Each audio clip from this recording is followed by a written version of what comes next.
This is the Megacast with Valiant Karen and MegaMario. A busy week for sure in movies. We talked about Star Wars, talked about a little bit of Batman vs. Superman, Gambit, and Ant-Man and Wasp. So there was another big story that was dominating the headlines this week. It was all over our breaking news. Every time I turned the computer on, every time I looked on the phone, every time I basically went to sneeze, it seemed like the Power Rangers were announcing a new casting. Yeah, Mara, there was a lot of Power Ranger news. Yeah, let me just give the breakdown here of the casting here. Looks like we've got the Red Ranger was announced as Dacre Montgomery. The Black Ranger was announced as Ludi Lin. And the Blue Ranger has been cast, which is going to be RJ Cyler. All of these are unknown actors. They're newcomers. Well, for the Blue Ranger, actually, like you said, RJ, some people call him Ronald Cyler II. Awesome in Me and Earl and the Dying Girl, which was actually premiered at the Sundance Film Festival, and it was so good that it even received a standing ovation. And it's funny because when I heard about this movie, I said the only reason why I wanted to see it was because it has Olivia Cooke, who I love her. She's an actress on Bates Motel, and it's a TV show on A&E. So that's the reason why I wanted to check it out. But then when I saw RJ's performance in this movie, I said, wow, this guy needs to be in any other movie, because I can see why him and Olivia were good, in this movie. So you got to keep working them, because and Olivia, she's already been cast in another movie as well, in Ready Player One, which is going to be another big movie, but we'll talk about that another time. But I'm happy for him to be as our new Blue Ranger, because he can really act.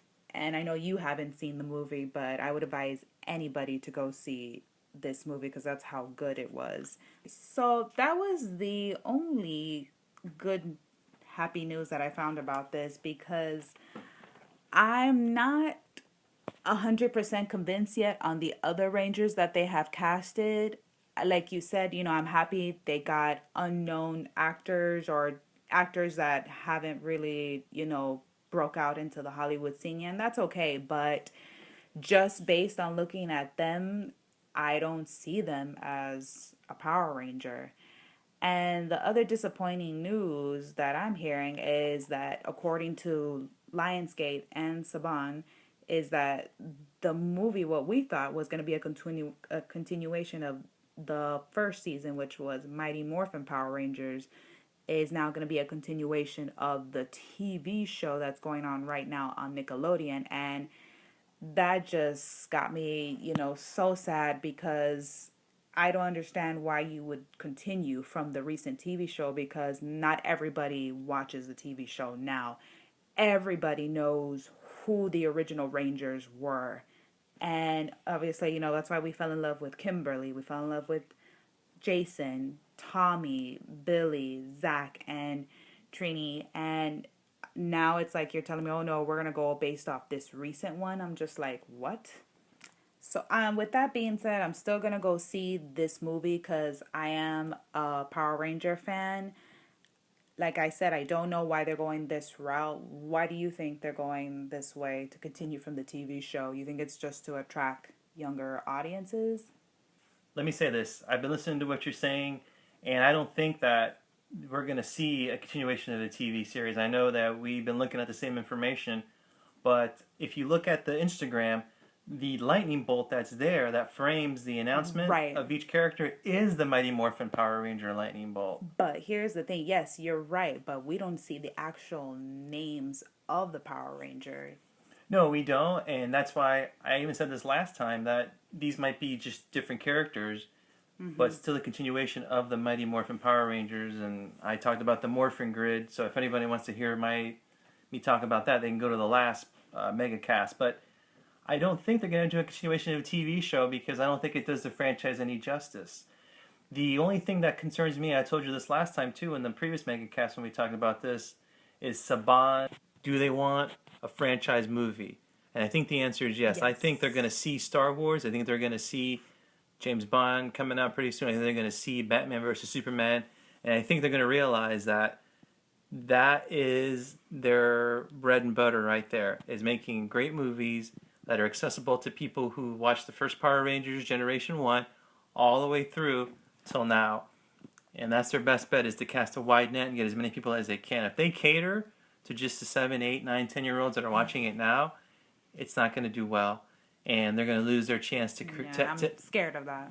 Yeah, they're going to lose their chance to have their own shared universe, to do spin-offs. Yeah, because Hunger Games is ending now. Right, and to do things like that. So, this needs, like you said, to be their bread and butter. This needs to be, their go-to. And hopefully they realize that. I'm not so sure. That's the only thing that scares me. But to me, maybe other people will disagree with me, but to me, there's no doubt the best story for Power Rangers is to incorporate as much as possible everything that's happened, not do a continuation. So this, in my opinion, needs to be a soft reboot, not a continuation. At the very minimum, I need to see a soft reboot to bring back some of the other audiences like you, who, as I'm hearing you talk, I can see the passion for Power Rangers that you have. And let's do this, Saban. Let's do this, Lionsgate. Let's make a movie that gets people like Karen and other people who are Power Rangers fans excited about this. At the very beginning of this show, we talked about emotion and all the emotion that everybody's displaying for Star Wars. Let's do the same thing for Power Rangers. And I'm rooting for Lionsgate. I'm rooting for Saban. I'm rooting for Power Rangers. I'm rooting for these actors for it to be a great movie. And I would feel bad if we gave it all this coverage here right now, because we're anticipating it being a mega movie, and then it comes out and it's just a total kiddie movie. I'd be disappointed. I'd be a little upset. And yeah, I mean, at that point, you would kiss your franchise goodbye. Exactly, and that's exactly what I'm trying to say. Is I'd write off the Power Rangers franchise and never to be seen again, and say, okay, it's for kids, and even though it's got great elements that could be played up, it is what it is, and I just won't give it the time of day anymore, and we won't cover it on this show anymore. And other people won't cover it on their blogs, their shows, and their websites. And that's what I want to get across to all the producers right now, is you have a golden opportunity right now. You've got us excited. You've got us there with bated breath, with anticipation. Just keep doing a good job. Be smart about the movie, and you'll have a hit on your hands. The Megacast, your new source for superhero, sci-fi, fantasy, action, and adventure films. From megamovienews.com.